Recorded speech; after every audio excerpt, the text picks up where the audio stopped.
Akala mo lang wala, pero merong magagandang mangyayari sa buhay mo.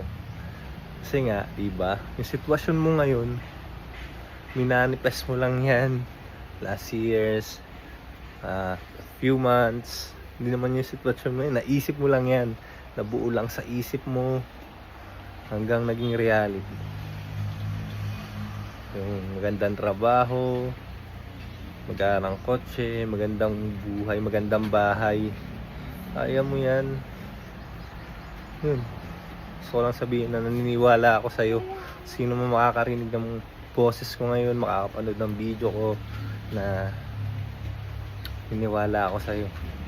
Kaya mong lampasan yan, kaya mong makamit yan, kung ano man pinapangarap mo. Kasi nga, diba, you have a power, nasa yan.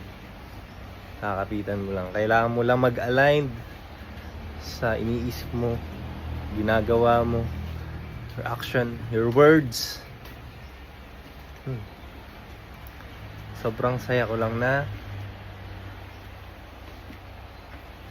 ginagawa to. Thank you.